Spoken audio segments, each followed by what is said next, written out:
asalaamaaleykum wa rahmatulahi taala wa barakaatu Allahu wahhab ya razzaq ya maliki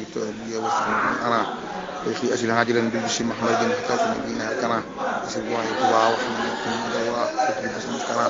sama wal adi wa bi musharikin ajibu min hasan muhammadin tawlika hamdana subhana rabbika rabbil izzati amma yasifun wa rahmatan amin inna lillahi wa inna ilayhi raji'un waa tarbiya wax yëpp waa Al Khadim mi ngi leen di siyaare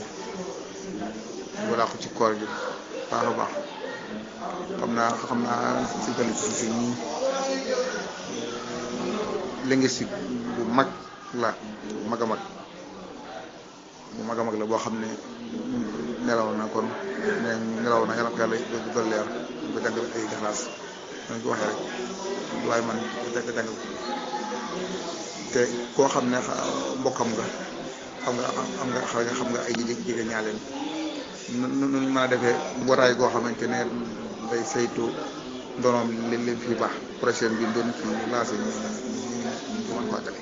ndax bu dee ku fi bàyyi ko rek ñu bàyyi la ak sa ndono bàyyee njaboot ga ndono la mën naa am ndono ya amuñu xalaat ba mën naa am ndono ya amuñu yitte ja mën naa am ndono ya amuñu jot ba loola kon boo tur yi lu bari dana nax say seetlu leen ko ca téere yi kilifa yi su ma la jóg nee na téere yu bare bari tey jii xilaafa gi moo ko waroon a móol tey jii ndongo yi nga xam ne ñoo gëm Sëñ Tuubaa ñoo ko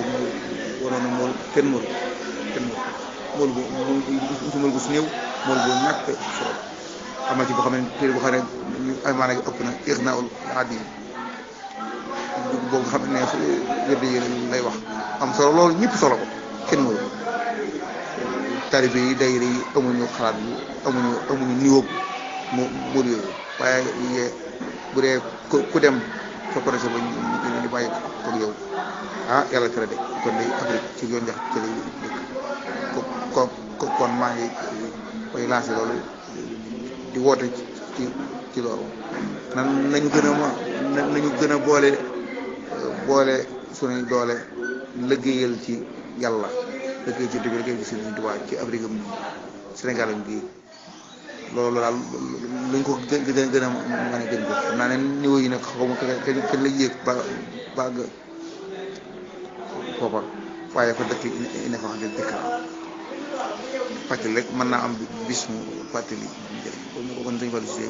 miini moo sax de miini ma ko daanay ma jottali ay waxam di jottali samay wax te di ko jottali sax am na ci boo xam ne sax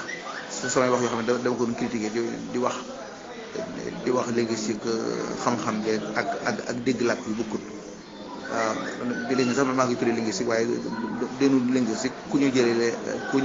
doon jëlee wala làkk wi la di ko teg ci maanaam cadre linguistique waaw loolu la ba waxee la mel noonu wax naa waaye yónnee ko audio ba mu tàng ci jër waaye yónnee ma audio ba mu ci wax tàngoon na jër ci maanaam xanaa loolu da koo metti waaye loolu du dara loolu teewut ñu mën a téye ndonom la nga xam ne bàyyi woon na ko ndax xam naa ne niveau ba mën a waxee booba da ko xamul linguistique ak làkk yu bokkut làkk yi mu daanee fee linguistique juddu ginnaaw ba kon yoo kon lu ci waay man ci lu soqali Afrique lu soqali Sénégal lu soqali nit bi na ca dox asalaamaaleykum wa rahmatulah.